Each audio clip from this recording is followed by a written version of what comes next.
जब कोई आपके पैर का अंगूठा कुचल दे तब आप क्या करते हैं? आप खुद को एक्सप्रेस करते हैं। आप उन्हें बताते हैं ना कि आपने मुझे चोट पहुंचाई है, मुझे हर्ट किया है। फिर जब कोई आपकी भावनाओं को कुचल देता है तब आप आवाज़ क्यों नहीं उठाते? फिर आप उन्हें क्यों नहीं बताते कि आपने मुझे हर्ट किया है? एक तरफ इंडिया में डिवोर्सेस की संख्या काफ़ी तेज़ी से बढ़ती जा रही है, तो दूसरी तरफ ये भी सच है कि लाखों लोग ऐसे रिश्तों में बंद हैं जहाँ वे नहीं होना चाहते। वे सिर्फ ये सोच के अलग नहीं होते कि पता नहीं इसकी वजह से क्या क्या देखना पड़ेगा, और इस कारण वे उस रिश्ते से मिलने वाले जिल्लत को और अपमान को हर रोज़ सहते चले जाते हैं। शायद वे ऐसा उस रिश्ते को बचाने के लिए करते हैं, लेकिन सच ये है कि दर्द को संभालते रहने से रिश्ते और भी ज़्यादा खतरे में पड़ जाते हैं। आप कहेंगे रिश्तों को निभाने के लिए ऐसा करना पड़ता है, बातें सुननी पड़ती हैं, दर्द सहना पड़ता है, पर मैं कहूँगा कि जिन रिश्तों को निभाने की ज़रूरत पड़े वे रिश्ते निभाने लायक ही नहीं होते। निभाने का मतलब क्या होता है? निभाने का मतलब है कि उस रिश्ते में प्रेम नहीं है, और बिना प्रेम के कहीं रिश्ते होते हैं? बिना प्रेम के सौदे होते हैं, कॉन्ट्रैक्ट्स होते हैं, रिश्ते नहीं होते। निभाने का मतलब है कि जो आप नहीं करना चाहते वही आपको करना पड़ता है, और बार बार ऐसा करने से आपके भीतर फ्रस्ट्रेशन बढ़ता है, कड़वाहट बढ़ती है, और ये कड़वाहट धीरे धीरे आपको खोखला कर देती है। फिर उन रिश्तों के लिए आपके भीतर कोई रिस्पेक्ट नहीं बचता। आप उनसे घृणा करने लगते हैं, नफरत करने लगते हैं। इस तरह के रिश्ते मुंह पर मधुमक्खियां पालने जैसे होते हैं, जहां से शहद तो नहीं मिलता पर डंक हर रोज़ मिलता है। अक्सर हमारी शिकायत होती है कि रिश्तों के बीच हमारी फीलिंग्स को इम्पोर्टेंस नहीं दी जाती। यह बात कुछ हद तक सच है। इसका कारण ये नहीं है कि लोग बुरे हैं, बल्कि इसका कारण ये है कि नेचुरली 99% लोग सेल्फिश होते हैं। वे किसी भी रिश्ते में सबसे पहले अपने बारे में सोचते हैं। सो अगर आप उन्हें खुद को एक्सप्लॉइट करने देंगे तो वे आपको एक्सप्लॉइट करेंगे। अगर आप उन्हें खुद को हर्ट करने देंगे तो वे आपको हर्ट करेंगे। किसी को भी अगर बार बार गलती करने दो तो उसे लगता है कि गलती करना मेरा हक है, मेरा राइट है। फिर वो राइटफुली आपके साथ गलत करने की कोशिश करता है। याद रखिए, लोग आपको उसी तरह ट्रीट करते हैं जैसा आप उन्हें ट्रीट करने देते हैं। आपकी मर्जी के बिना कोई भी आपको डोरमैट नहीं बना सकता। इसलिए किसी भी रिश्ते में एक डिफाइनिंग लाइन होनी चाहिए, एक बाउंड्री होनी चाहिए।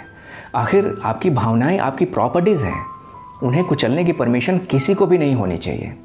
आप कोई संत या महात्मा तो है नहीं कि दुनिया चाहे आपके साथ कुछ भी करे, आप बस प्यार लुटाते जाएंगे। सेल्फ रिस्पेक्ट की कीमत पर किसी भी रिश्ते को नहीं निभाया जा सकता, और यदि आप ऐसा करने की कोशिश करते हैं तो आप खुद की नज़रों में ही गिरते चले जाएंगे। किसी भी रिश्ते में अगर आपको बार बार इमोशनल पेन मिलता है तो बेटर है कि आप उस रिश्ते को रीडिफाइन करें।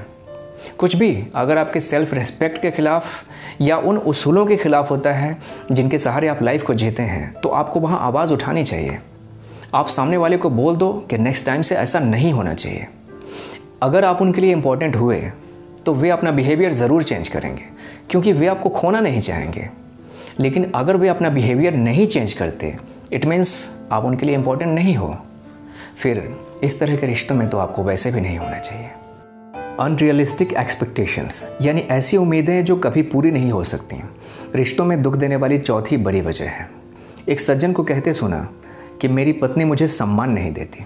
अब मजाक करने वाले तो कहते हैं कि वह दिन घोर आश्चर्य का होगा जिस दिन पत्नियां अपने पतियों को सम्मान देने लगेंगी।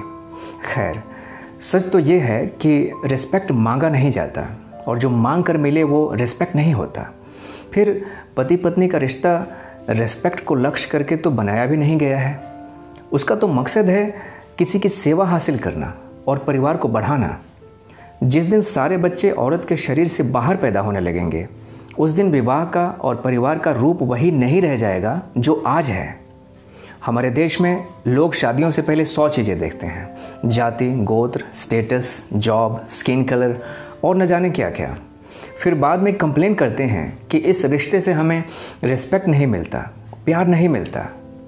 लेकिन देखने वाली बात यह है कि प्यार और रिस्पेक्ट को बेस बनाकर तो वो शादी की ही नहीं गई थी। फिर प्यार और रिस्पेक्ट का रोना किस लिए? और प्यार कोई घास फूस तो नहीं है जो अपने आप उगाएगा। प्यार तो आपको तब मिलता है जब आप उसे डिज़र्व करते हैं। प्यार आपको तब मिलता है जब आप उसकी कीमत चुकाते हैं। हमारे देश में हर रोज़ लाखों औरतें अपने इन लॉज की अनरियलिस्टिक एक्सपेक्टेशंस का शिकार होती हैं। हाल ही की न्यूज़ है, हैदराबाद की एक यंग लेडी ने सुसाइड कर लिया। कारण था इन लॉज के द्वारा सताया जाना। लेडी काफ़ी पढ़ी लिखी थी, आईटी सेक्टर में जॉब करती थी, लेकिन किसी मेडिकल कॉम्प्लिकेशन की वजह से वो बच्चे पैदा नहीं कर पा रही थी और इस कारण ससुराल वाले उन्हें बार बार टॉर्चर कर रहे थे। अब इतनी सी बात हम नहीं समझ पाते कि बच्चे पैदा करना एक बायोलॉजिकल बात है, वो सिर्फ हमारी मर्जी से नहीं होता। लेकिन सैकड़ों वर्षों से औरत को सिर्फ ज़मीन की तरह देखा गया है और इस कारण उसके भीतर से और किसी टैलेंट को उभरने ही नहीं दिया गया। नहीं, औरत ज़मीन नहीं है, वो एक इंसान है, वो एक आत्मा है। वो आज दुनिया के लिए सैकड़ों चीज़ें पैदा कर रही है। उसे सिर्फ बच्चे पैदा करने वाली के रूप में क्यों देखा जाए? हमारी संस्कृति में जिन स्त्रियों को मातृत्व के उच्चतम आदर्श के रूप में देखा जाता है, देवी के रूप में देखा जाता है, उनमें से किसी ने भी अपने शरीर से बच्चे पैदा नहीं किए थे। जैसे दुर्गा, सरस्वती, पार्वती, मदर टेरेसा, किसी ने भी नहीं। और आज पूरी दुनिया में हज़ारों ऐसी औरतें हैं जो कामयाबी के शिखर पे हैं, लेकिन अपनी मर्ज़ी से उन्होंने बच्चे पैदा नहीं करने का डिसीज़न लिया है। और मैं समझता हूँ कि औरत को इस बात की आज़ादी होनी चाहिए कि वो बच्चे पैदा करे या ना करे। नेचर ने हर औरत के शरीर में गर्भाशय दिया है, तो इसका मतलब ये नहीं कि हर औरत को बच्चे पैदा करना ही चाहिए। जैसे हर इंसान के पास वोकल कॉर्ड है, इसका मतलब ये तो नहीं कि हर इंसान को सिंगर बनना ही चाहिए। जो पेरेंट्स कुत्ते बिल्लियों की तरह लड़ते रहते हैं, उन्हें भी अपने बच्चों से शिकायत रहती है कि बच्चे हमारी बात नहीं मानते। बच्चे क्यों माने आपकी बात? आप उनके सामने चीखते हो, चिल्लाते हो, गालियां बकते हो, मशीन की तरह काम करते हो और दुखी रहते हो, फिर कहते हो कि बच्चे हमारी बात नहीं मानते। मैं कहूँगा ये शुक्र है कि बच्चे आपकी बात नहीं मानते। इतना तो उन्हें भी समझ आता है कि अगर आपकी बात मानने लगे तो एक दिन आप ही की तरह हो जाएंगे, दुखी और चिड़चिड़े। सो ये अच्छा ही है कि आपकी बात नहीं मानते।